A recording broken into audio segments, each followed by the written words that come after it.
உண்மையான சமூக நீதியை நிலைநாட்ட நம்ம ஆட்சியை அமைப்பீங்க தானே? உங்களை தான் கேட்கிறேன், நம்ம ஆட்சியை அமைப்பீங்க தானே?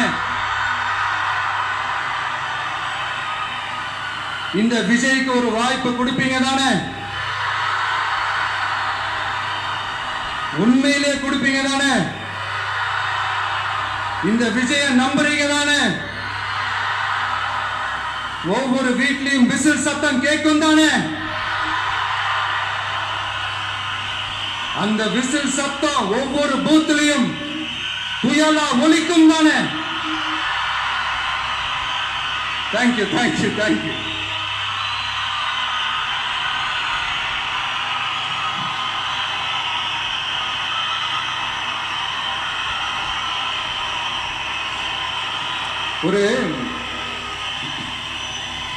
ஒரு டாக்டர் இருக்காருன்னா நாம எப்போ அவரை பத்தி யோசிப்போம்? இப்போ நமக்கு ஏதாவது உடம்பு சரியில்லை அப்படின்னா அவரை யோசிப்போம், அவர் ஞாபகம் வரும். அது மாதிரி நமக்கு ஏதாவது ஒரு பிரச்சனை அப்படின்னா ஒரு வக்கீலை தேடிப்போம், அவர் ஞாபகத்துக்கு வருவார். இது மனித இயல்பு. அந்த பிரச்சனை வரும்போது நம்ம அவங்கவுங்கள தேடி போவோம். ஆனால் ஆன் அ டெய்லி பேசிஸ் நம்ம சும்மா சாப்பிடும் போது கூட நம்மளை அறியாமல் ஒருத்தவங்களை பற்றி நினைப்போம், நம்மளை அறியாமல் அவங்களுக்கு நாம் நன்றி சொல்லுவோம். அந்த மதிப்பிற்குரிய அந்த மனிதர்கள் வேற யாரும் இல்லை, விவசாயி விவசாயி விவசாயி.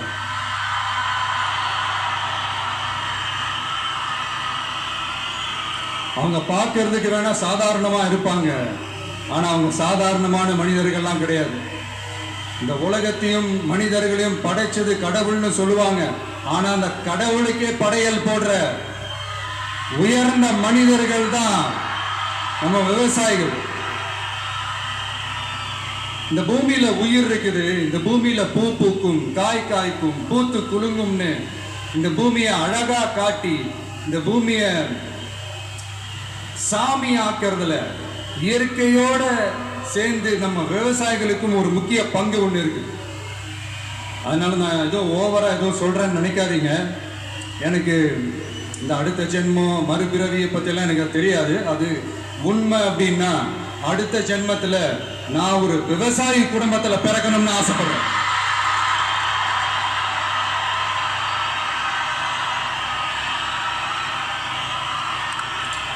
எனக்கு விவசாயத்தை பற்றி டீட்டெயில்டா தெரியாதுதான், நான் ஒத்துக்கிறேன். அதனால மற்றவங்க மாதிரி நானும் டெல்டாக்காரன் தான் அப்படின்னு உங்க காதல டால்டா ஊத்தலாம் நான் வரல. எனக்கு விவசாயத்தை பத்தி டீட்டெயிலா தெரியலன்னா கூட அவங்க படுற கஷ்டங்களை பத்தி எனக்கு நல்லாவே தெரியும். நம்மளுடைய முதல் அரசியல் பயணம் தொடங்கினதே அந்த பரந்தூர் விஷயத்தை கையில் எடுத்துதான். அதனால நம்மளுடைய இந்த ஆட்சி அமைஞ்சதும் தீர்க்க வேண்டிய முக்கியமான பிரச்சனைகள்ல நம்மளுடைய விவசாய பிரச்சனைகளும் ஒண்ணு. முதல்வர் அவர்களுக்கு இந்த மாதிரி நீங்க அது செஞ்சுட்டேன் இது செஞ்சுட்டேன் அப்படின்னு நிறைய பெருமையா சொல்லிக்கிறீங்களே, ஒரு அடிப்படை ஒரு பிரச்சனையை பத்தி ஒன்று பேசுவோமா? கொஞ்ச நாளைக்கு முன்னாடி ஐநா சபை ஒரு ரிப்போர்ட் ஒன்று வெளியிட்டிருந்தாங்க. அது கூட தினத்தந்தி நியூஸ்ல கூட வந்துச்சு. உடனே கூகுள் பண்ணி எதுவும் தேடாதீங்க, உங்க ஏஜென்சி வச்சு எதுவும் சர்வே கிருவே எடுக்காதீங்க. எதுக்கு உங்களுக்கு சிரமம்? நானே என்னன்னு சொல்றேன். தண்ணீர் திவால் அப்படின்ற அந்த தலைப்புல தண்ணியே இல்லாம திவால் ஆக போகுது அப்படின்ற அந்த கட்டுரை படிக்கும் போது உண்மையிலேயே மனசுக்கு ரொம்ப பகீர்னு இருந்தது. இந்தியாவிலேயே அது முக்கியமா நம்ம தமிழ்நாட்டில் இன்னும் கொஞ்ச காலத்திலேயே தண்ணியே இல்லாம திவாலாக போகுதான். அதுக்கு காரணம் நிலத்தடி நீரை பாதுகாக்காம விட்டது தான் காரணமா. மண்ணையும் மணலையும் கொள்ளையடிச்சா பின்ன வேற என்ன நடக்கும்? மலைகளை முழுகினா பின்ன வேற என்ன நடக்கும்? கனிம வளங்களை கொள்ளையடிச்சா பின்ன வேற என்ன நடக்கும்? இந்த மணல் கொள்ளையில ஈடுபட்டவங்களை மேல நீங்க சரியா நடவடிக்கை எடுக்கலன்னு அது போதுமானதாக இல்லை அப்படின்ட்டு சென்னை உயர் நீதிமன்றம் சொன்னிச்சே, மறந்துட்டீங்களா? இந்த மணல் கொள்ளை, கனிம வள கொள்ளை, இதுக்கெல்லாம் காரணம் மணல் மாஃபியா குரூப் தான் மதுரை உயர் நீதிமன்றம் அந்த கிளை சொன்னிச்சு, அதை மறந்துட்டீங்களா? இந்த மணல் மாஃபியா குரூப்புக்கு ஆதரவு அளிக்கிறது யாரு? உங்க திமுக கவர்மெண்ட் தானே. அது இல்லைன்னு சொல்ல முடியுமா? அவங்களோட டீலிங்ல இருக்கிறது யாரு? நீங்க தானே. அது இல்லைன்னு சொல்ல முடியுமா? தண்ணி திவாலாக போகுது, மணல் திவாலாக போகுது, கனிம வளம் திவாலாக போகுது. மொத்தத்தில் உங்க ஆட்சியில தமிழ்நாடு திவாலாக போகுது. கடன் மேல கடன் வாங்கிட்டு உங்க கவர்மெண்டே குப்பராட்சி படுத்து உங்ககிட்ட பேசுறது ஒண்ணுதான். சரி, அதை விடுங்க.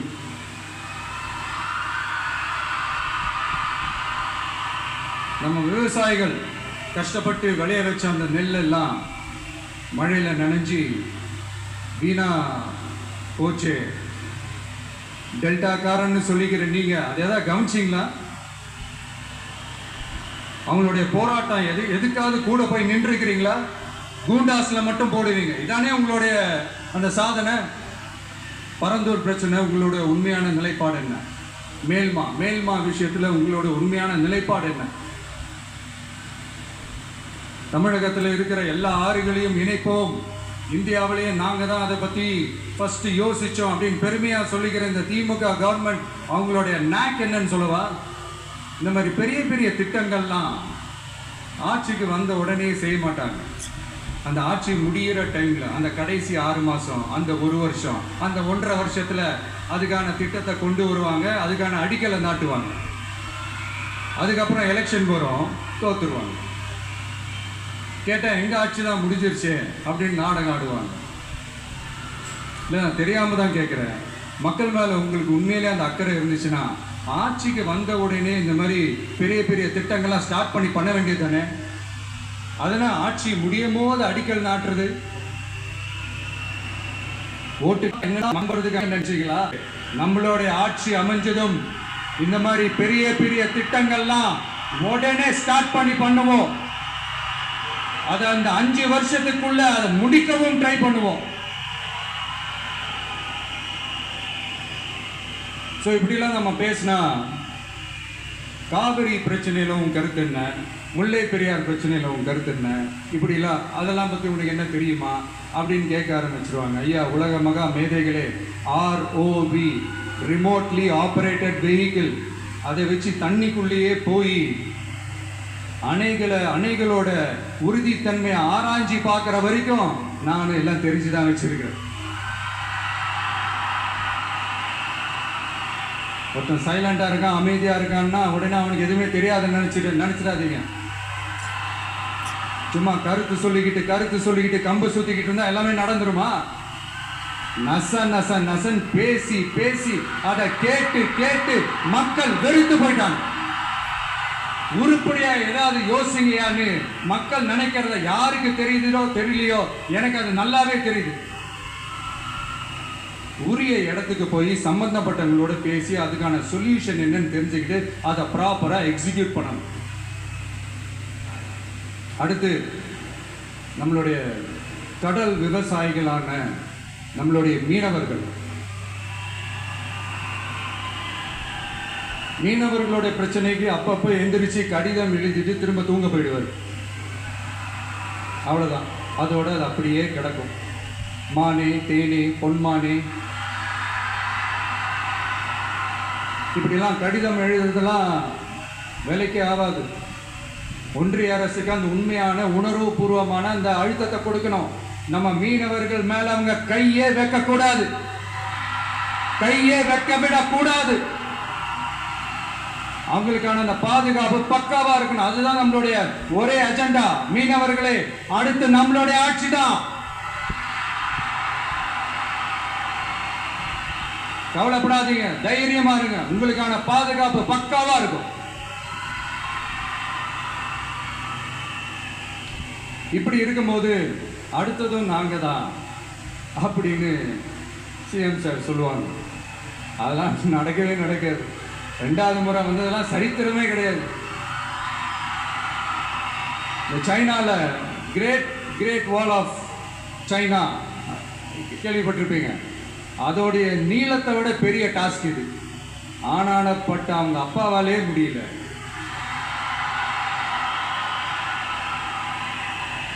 நான் முன்னாடியே சொன்ன மாதிரி உரிய இடத்துக்கு போய் சம்மந்தப்பட்டவங்களோட பேசி அதுக்கான சொல்யூஷன் என்னன்னு தெரிஞ்சுக்கிட்டு அதை எக்ஸிக்யூட் பண்ணுறது தான் ஒரு தெளிவான அரசியல். சும்மா ஆறுதல் சொல்கிறதெல்லாம் தெளிவான அரசியல்லாம் கிடையாது. அதெல்லாம் ஒரு ஹம்பக் அரசியல். அரசியலுக்கு வந்துட்டா கலெக்ஷன் பார்க்கலாம் அப்படின்றதெல்லாம் அரசியல் கிடையாது. உண்மையிலே மக்களுக்கான அந்த உழைப்பு இருக்கணும். அதனால தான் நாம் அரசியலுக்கு வந்திருக்கிறோம். இது எதிரிகளுக்கு நல்லாவே தெரியும். அதனால தான் நம்மளை சுற்றி அத்தனை சதிகள். அதில் முக்கியமான சதி என்ன தெரியுமா? இதை பாரு, ஒன்று நீ இல்லைனா நான் இல்லைனா நீ இல்லைனா நான். நமக்குள்ள வேற எவனும் நடுவில் வந்துடக்கூடாது. நாம 2 பேரால மட்டும்தான் மக்களை ஈஸியா ஏமாத்த முடியும். இந்த விஜய் வந்ததுனால நமக்கு பொழப்பே போச்சு. மக்கள் வேற அவனை தான் நம்புறாங்க. நாம வெளியே அடிச்சுக்கிற மாதிரி அடிச்சுக்கிட்டாலும் உள்ள நம்மளோட டீலிங் பக்காவா இருக்கணும். மக்களோட ஃபீலிங்ஸை பத்திலாம் நமக்கு கவலை இல்லை. நமக்கு டீலிங் தான் முக்கியம். மாத்தி மாத்தி ஆட்சிக்கு வந்துடலாம்னு நினைச்சோம். ஆனா அது நடக்காது போல் இருக்கு. அதனால நீ என்ன பண்ற? எஸ்ஓபி போட்டு ஒரு பக்கம் அவனை தடுத்துரு, இன்னொரு பக்கம் அவன் மேல பழி போட்டு நானும் தடுத்துறேன். என்ன ஓகேவா? டீலிங் ஓகேவா? ஓவர்.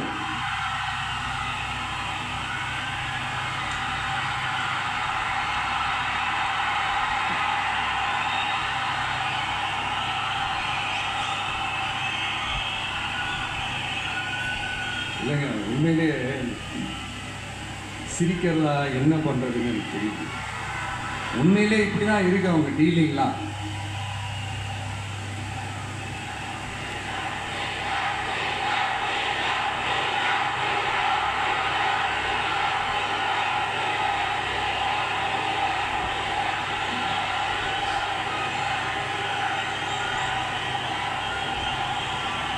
இப்படி பழி மேல பழி போட்டு கரூர்ல ஆரம்பிச்சு நம்ம ஜனநாயகன் படம் ரிலீஸ் வரைக்கும். ஆனா அந்த ரிலீஸ் பிரச்சனையில நிறைய பேர் குரல் கொடுத்தாங்க. முக்கியமா நம்மளுடைய முதல்வர் அவர்கள் கூட பூசி முழுக்கி பட்டும் படாம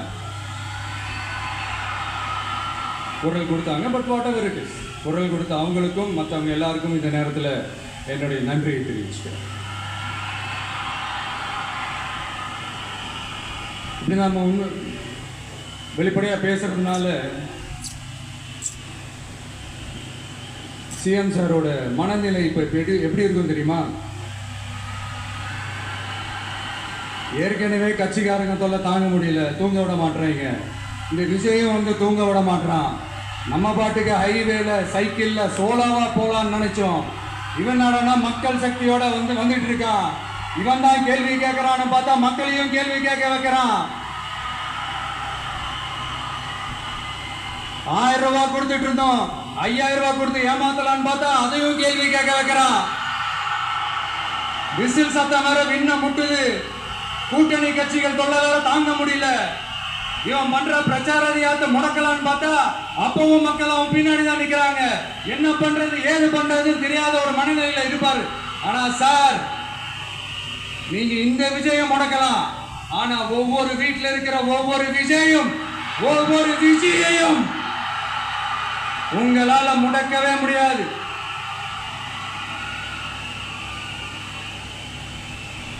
அவங்களாம் ஆல்ரெடி பிரச்சாரத்தை ஸ்டார்ட் பண்ணிட்டாங்க சார்.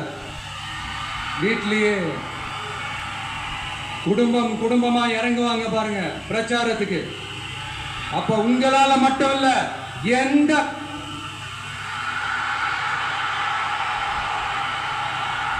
யாராலையும் தடுக்க முடியாது.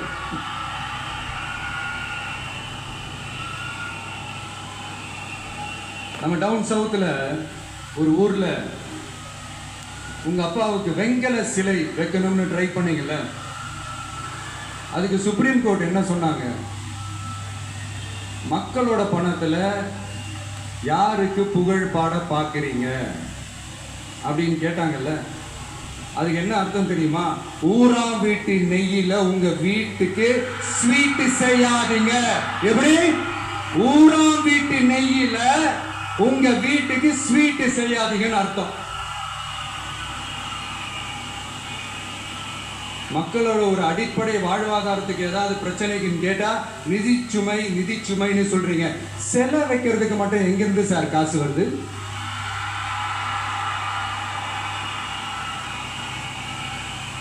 முதல்ல மக்களுக்கு அந்த சோறுக்கு வழி பாருங்க சார்.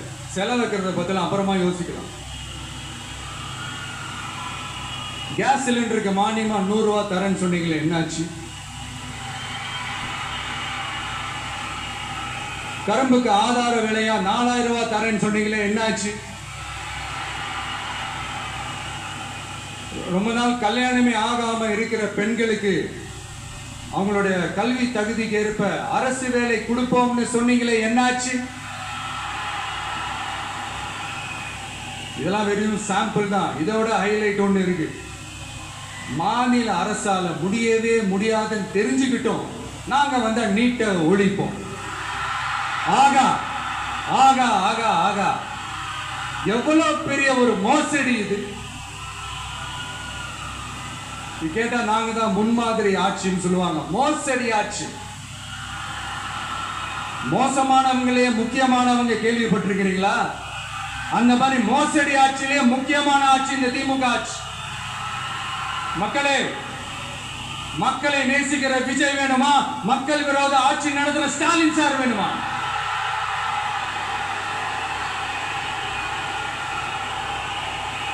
இந்த விஜய் நம்புறீங்களா? ஸ்டாலின் சார் நம்புறீங்களா?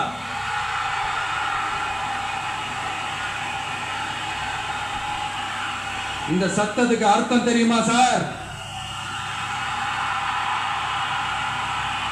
ஸ்டாலின் தொடரட்டும் அப்படின்னு அர்த்தம் கிடையாது.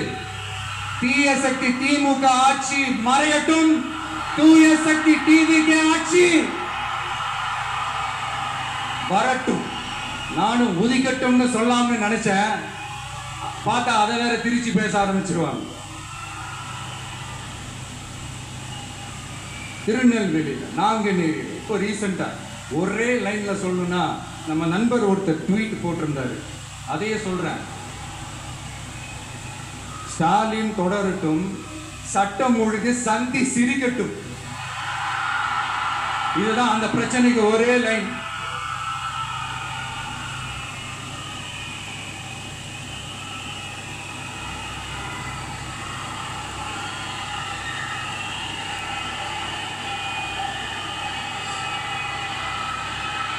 மக்களே, காஞ்சிபுரத்தில், வேலூர்ல எல்லாம் நம்மளோட விஷனை பற்றி சொன்னோம் இல்லையா? அதே மாதிரி இங்கேயும் சில விஷன்ஸை சொல்லணும். இதை மற்றவங்க மாதிரி தேர்தல் வாக்குறுதின்னு சொல்லி ஏமாத்துறது கிடையாது. நம்மளை நம்புகிற மக்களுக்கு நம்பிக்கை தர்றது. நம்ம ஆட்சிக்கு வந்ததும் இதெல்லாம் செய்ய நடவடிக்கை எடுப்போம்னு சொல்றது.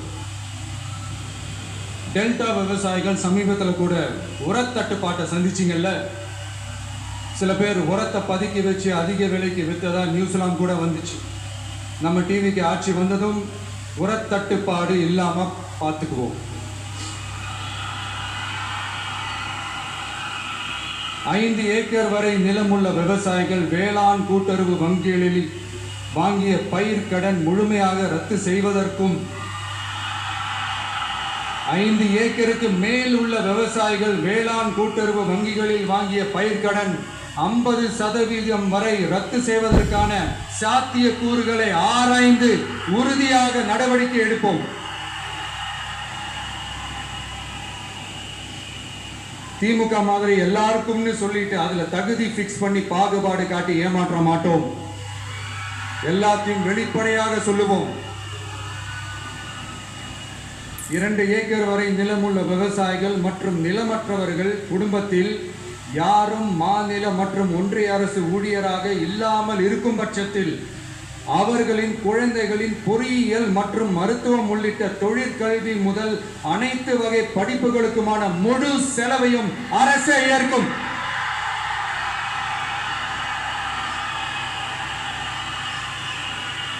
விவசாயிகளின் விருப்பத்திற்கு எதிராக எந்த திட்டமாக இருந்தாலும், ஒன்றிய அரசின் நெருக்கடியே இருந்தாலும், அந்த திட்டத்தை உங்களுடைய டிவிகே ஆட்சி முழுமையாக நிராகரிக்கும். எப்போதும் விவசாயிகளின் பக்கமே நம் ஆட்சி நிற்கும்.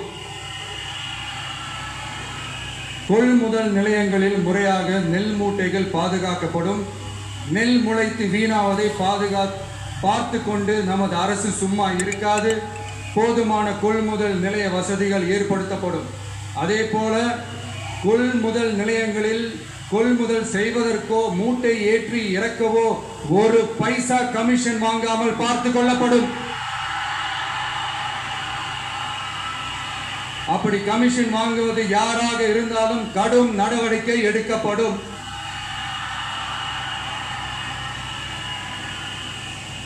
ஐநூறு ரேஷன் கார்டுகளுக்கு ஒரு ரேஷன் கடை என்ற வரையறை நிர்ணயிக்கப்படும். கிராமங்களிலும் எடையாளர் நியமிக்கப்படுவார். பெண் விற்பனையாளருக்கு பெண் எடையாளர், ஆண் விற்பனையாளருக்கு ஆண் எடையாளர் என்பது பின்பற்றப்படும்.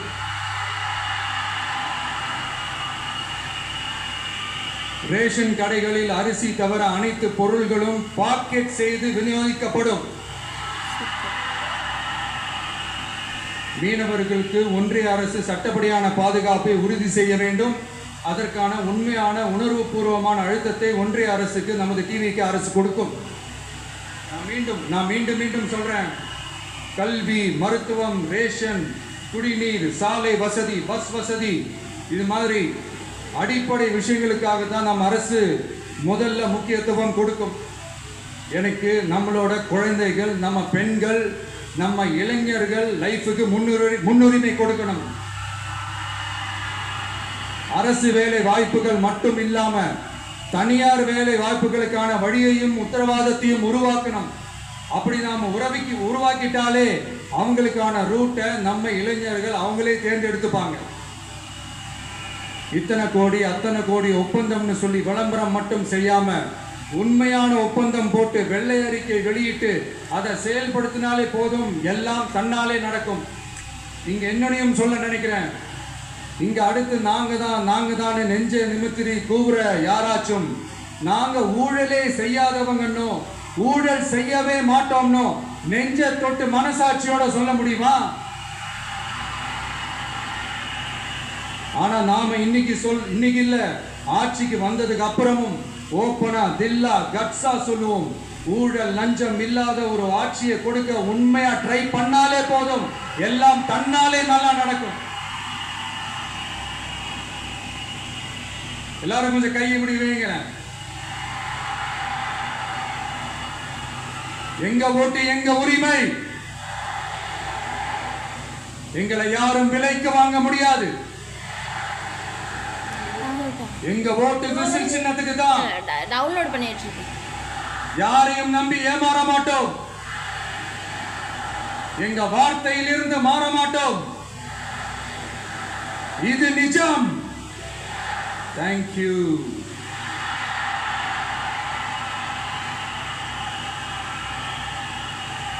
என் நெஞ்சில் குடியிருக்கும் தஞ்சை மக்களே,